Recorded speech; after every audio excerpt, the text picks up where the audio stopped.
Hello বন্ধুরা, নতুন একটি এপিসোডে আপনাদের সকলকে স্বাগতম জানাই। আজকে চলে আসলাম আবার একটি নতুন এপিসোড নিয়ে। আজকের এপিসোডটার নাম রিটার্ন অব দ্য ডেভিল। গল্প পাঠে আমি অঙ্কুশ, পোস্টার ডিজাইন করেছেন পলাশ ভট্টাচার্য এবং সাউন্ড এডিটিং করেছেন অরিন্দম ব্যানার্জি। যে সকল বন্ধুরা প্রতিনিয়ত ভয়ানক ভয়ানক ভূতের গল্প শুনে নিজেকে ভয় লাগাতে অনেক বেশি ভালোবাসেন, সেই সকল বন্ধুদের বলছি যারা এখনও পর্যন্ত আমাদের চ্যানেলটি সাবস্ক্রাইব করেননি তারা এখনই আমাদের চ্যানেলটি সাবস্ক্রাইব করে রাখুন, কারণ আমরা প্রতিনিয়ত ভয়ানক ভয়ানক ভূতের গল্প আপলোড করে থাকি আর সেই গল্প সবার প্রথমে আপনার কাছে পৌঁছে যাবে। তো চলুন বেশি কথা না বাড়িয়ে গল্পটি শুনি। চারিদিকে ঘুটঘুটে অন্ধকার। সংকীর্ণ করিডর ধরে সন্তর্পণে পা বাড়ালেন সিস্টার এলিজাবেথ। কালিঢালা আধারের মধ্যেও মাটিতে কিছু একটা যেন চোখে পড়ল। কাঠের মেঝেতে ওইটা কি পড়ে আছে? হাতের প্রদীপটা নামিয়ে দেখলেন একটা শিশুর রক্তমাখা পায়ের ছাপ। তার মানে ঠিক পথেই এগোচ্ছেন এলিজাবেথ। চার্চের ঘণ্টার ঢং ঢং শব্দ ক্রমশ জোরালো হয়ে উঠেছে।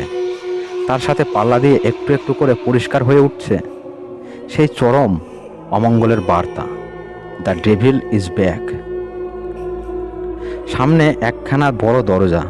হালকা ঠেলা মারতেই দরজাটা বিকট শব্দে খুলে গেল।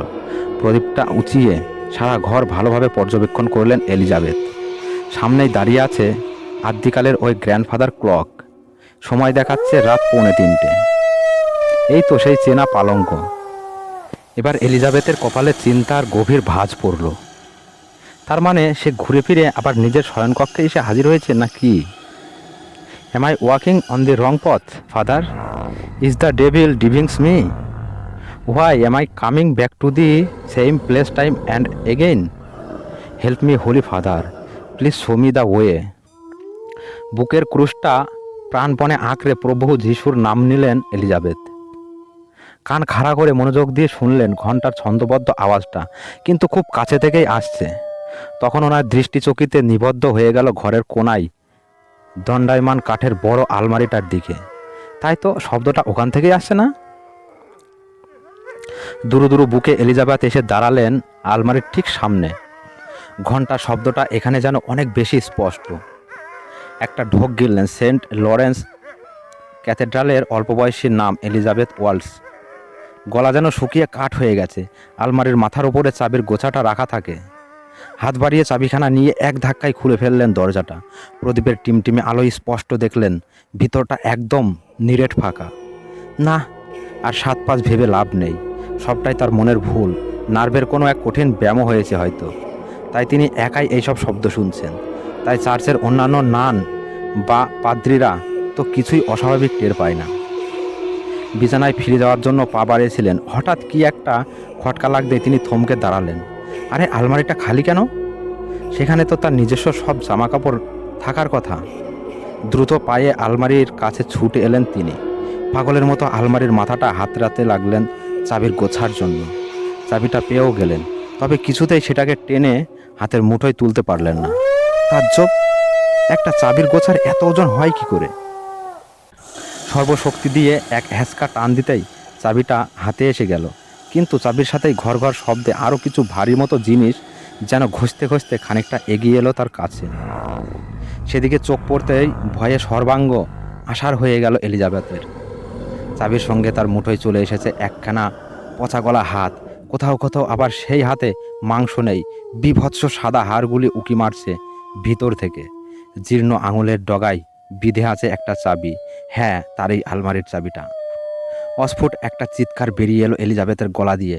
সেই হাতের অধিকারী মুখটা এতক্ষণে স্পষ্ট দেখা গেল, ঠিক যেন কোনো মৃতদেহ কবর খুঁড়ে তার সামনে এসে অবতীর্ণ হয়েছে। কঙ্কালসার দেহ, চামড়া আলগা হয়ে ঝুলে পড়েছে। সারা